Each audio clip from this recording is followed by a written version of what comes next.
අයිබෝන් යාළුවනේ ඔයාලව සාදරයෙන් පිළිගන්නවා මගේ YouTube channel එකට. ඔන්න ඉතින් යාළුවනේ අද අපි හදන්න යන්නේ රසම රස බිස්කට් පුඩින් එකක්. ඉතින් මේ බිස්කට් පුඩින් එක හදන්න භාවිතා කරන්නේ ටින් කිරි මාරි බිස්කට් විතරයි. ඉතින් මගේ ආදරණීය යාළුවනේ අපි යමු වීඩියෝ එකට. අපි බලමු කොහොමද මේක හදන්නේ කියලා.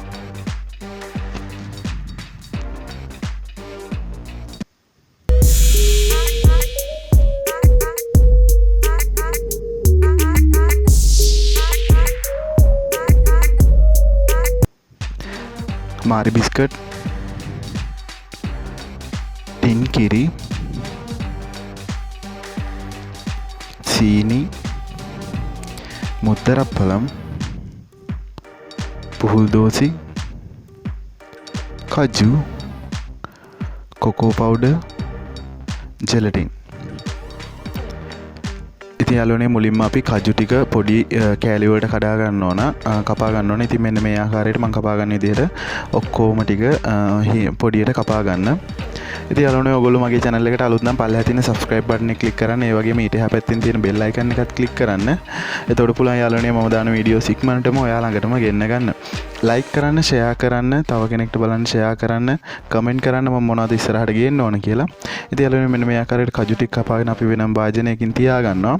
ඒ වගේම පුහුල් දෝසි ටිකත් මෙන්න මේ විදිහට කුඩා කෑලි වලට කපා ගන්න ඕන. කපාගෙන ඒකත් අපි වෙනම භාජනයකට දාලා තියා ගන්නවා. මෙන්න මේ විදිහට ඔක්කොම පුහුල් දෝසි ටික කපා ගන්න ඕන. යාළුවනේ මගේ channel එකේ තව videos තියෙනවා රසට කෑම හදන ඉතින් ඒවත් බලන්න. comment කරන්න මොනවද මම තව ගේන්න ඕන කියලා කියන්න, මගේ අඩුපාඩු කියන්න. හොඳ නැත්නම් dislike කරන්න. හැමදේම කරන්න. ඉතින් යාළුවනේ අපි දැන් කපාගෙන ඉවරයි. අපි දැන් ටින් කිරි එක විවෘත කරගන්න යන්නේ. ටින් කිරි එකත් විවෘත කරගෙන මෙන්න මේ විදිහට අපි පැත්තකින් තියා ගන්නවා.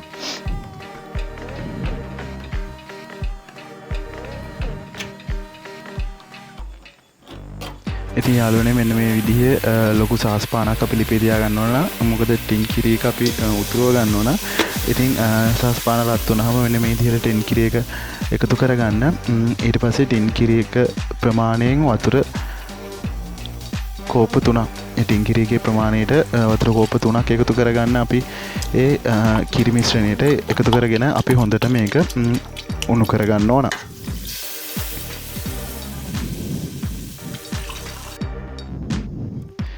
ඉතින් යාළුවනේ හොඳට මේක කැටි ගහන්නේ නැති වෙන්න හොඳට කලවම් කර කර උණු කරගන්න. ඒ වගේම අපේ සීනි මිශ්‍රණයත් මේකට එකතු කරගන්න. එකතු කරගෙන හොඳට දිය වෙන විදිහට හොඳට උණු කරගන්න. ඒ වගේම යාළුවනේ අපේ ජෙලටින් එක අපි වෙනම පීරිසියකට වතුර ටිකක් දාලා දිය කරගන්න. දිය කරගෙන ජෙලටින් එකත් මේකටම එකතු කරගෙන හොඳට නටව ගන්න. ජෙලටින් එක වෙනම එකතු කරගන්න හේතුව තමයි ඒක අරකේ දිය වෙන්නේ නැහැ. හින්දා වෙනම දිය කරගෙන එකතු කරගන්න. ඉතින් උතුරවගත්ත කිරි එක අපි භාජන දෙකකට වෙන් කරගන්නවා. ඒකට හේතුව එකක් පොඟවන්න තියා ගන්නවා. අනිත් එකට අපි කොකෝ පවුඩර් එකතු කරගන්න ඕන. කොකෝ පවුඩර් මේස හැන්දක් අරගෙන ඒකත් වෙනම කිරි ටිකක් අරගෙන ඒකට හොඳට මිශ්‍ර කරගන්න. මොකද කොකෝ පවුඩර් එක කැටි ගහනවා. හොඳට මෙන්න මේ විදිහට දිය කරගෙන එක කිරි භාජනයකට එකතු කරන්න. එකතු කරලා ඒකත් මිශ්‍ර කරගෙන පැත්තකින් තියාගන්න. ඉතින් මෙන්න මේ ආකාරයට අපි දෙපැත්තෙන් තියාගෙන අපි දැන් මාරි බිස්කට් එක පොඟවලා අපේ ට්‍රේ එකේ මෙන්න මේ විදිහට තියා ගන්න ඕන. ඉතින් පළවෙනි යට ලේයර් එක විදිහට මාරි බිස්කට් එක පෙඟවුවා සාමාන්‍ය කිරි එකේ.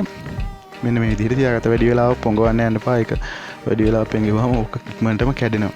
ඉතින් මේ විදිහට ඔක්කොම පළවෙනි ලේයර් එක මාරි බිස්කට් වලින් පොඟව ගන්න. පොඟවලා මෙන්න මේ විදිහට අතුර ගන්න.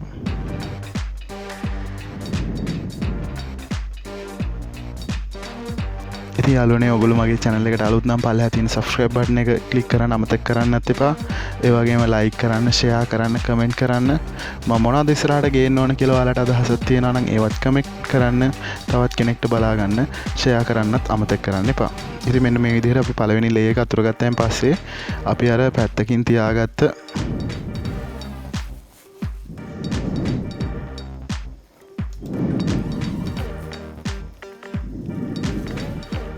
ඉතින් අපි ඊළඟට ඉස්සෙල්ලා මුලින්ම කපාගත්ත කජු ටික මේකට තැන් තැන් වලට වැටෙන විදිහට හොඳට ඉහ ගන්න. මෙන්න මේ ආකාරයට දාගන්න. ඒ වගේම පුහුල් දෝසි ටිකත් තැන් තැන් වලට වැටෙන විදිහට මෙන්න මේ විදිහට ඉහ ගන්න. මුද්දරම් පළනුත් ඒ විදිහටම දාගන්න. ඊට පස්සේ අපි කොකෝ මිශ්‍රණය කොකෝ පවුඩර්ස් ටික මිශ්‍ර කරගත්ත කිරි එකෙන් මේ බෝල් එකක් වගේ තියෙන හැන්දක් පාවිච්චි කරන්නත් පුළුවන්. එහෙම නැත්නම් පොඩි කෝපයක් වගේ පාවිච්චි කරලා මෙන්න මෙහෙම සම්පූර්ණ බිස්කට් වලම ගෑවෙන විදිහට ඒකට දාන්න. නිකන් ලේයර් එකක් විදිහට උඩින් දාන්න.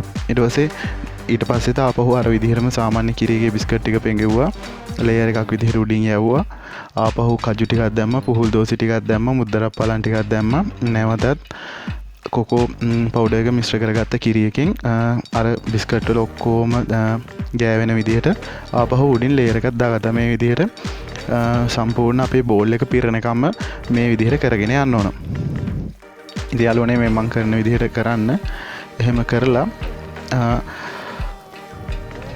සම්පූර්ණ බිස්කට් ටික බෝල් එකේ සම්පූර්ණ පිරෙන විදිහට අපි පුරවගත්තයින් පස්සේ නැවතත් අර විදිහටම කොකෝ පවුඩර් මිශ්‍ර කරගත්ත කිරි එකෙන් අපි උඩට දානවා. කොකෝ මිශ්‍රණය පවුඩර් මිශ්‍රණය කිරි එකේ දිය කරගන්නකොට වැඩිපුර දාගන්න එපා. එහෙම වුණාම තිත්ත ගතියක් එනවා. ඒ හින්දා මේස හැන්දක් වගේ ප්‍රමාණයක් හොඳටම ඇති. ඒ වගේම අලුනේ අර මුලින් ජෙලටින් එක කිරි එකට දාගන්නේ අපි මේක ශීතකරණයේ තියෙනවා. එතකොට මේ අපි දාන කිරි යට තැම්පත් වෙනවා. ඒ ටික හොඳට ගල් වෙන්න ඕන. එන්නේ ඒ හින්දායි අපි දාන්නේ. ඉතින් යාළුවනේ මම දැන් භාගයක් දුරටම මේක හදාගෙන ඉවරයි. අපි බලමු දැන් මේකේ අවසාන හරිය යන්නේ කොහොමද අවසාන ටික කෙරෙන්නේ කියලා. ඉතින් යාළුවනේ මේ විදිහට ඔක්කොම බිස්කට් ටික මම පොඟවගෙන අර විදිහට මුද්දරක් පළම් සූකිරි කජු එහෙම එකතු කරගෙන දැන් අවසාන ලේයර් එකට වෙනකන් ඇවිල්ලා තියෙන්නේ. අවසාන ලේයර් එකට ආවහම අපි ගාව ඉතුරු වෙලා තියෙන කජු මුද්දරක් පළම් පුහුල් දෝසි ඔක්කොම මේකට එකතු කරගන්න ඕන. ඉතින් මම ගාව ඉතුරු වෙලා තියෙන ඔක්කොම ටික මෙන්න මේ විදිහට එකතු කරලා මේක ලස්සන කරගන්නවා. ඒ වගේම අන්තිමේට ඉතුරු වෙන කිරි ඔක්කොම ටික අපි මේකට එකතු කරගන්නවා. එතකොට තමයි මේක හොඳට සොෆ්ට් වෙලා රස එන්නේ. ඉතින් මෙහෙම අන්තිමේට ඉතුරු වෙලා තියෙන කිරි වර්ග දෙකම අපි පුඟවන්න භාවිතා කරපු කිරි එකයි ඒ වගේම කොකෝ පවුඩර් එකතු කරපු කිරි එකයි දෙකම අපි මේකට උඩින් ඔක්කොම ටික එකතු කරගන්නවා. පොඟවන්න ගත්ත කිරි එකකට අන්තිමේට කොකෝ පවුඩර් ටිකක් දාලා හොඳට කලවම් කරලා ඒකත් මේ බිස්කට් පුඩින් එක හොඳට දාගන්න.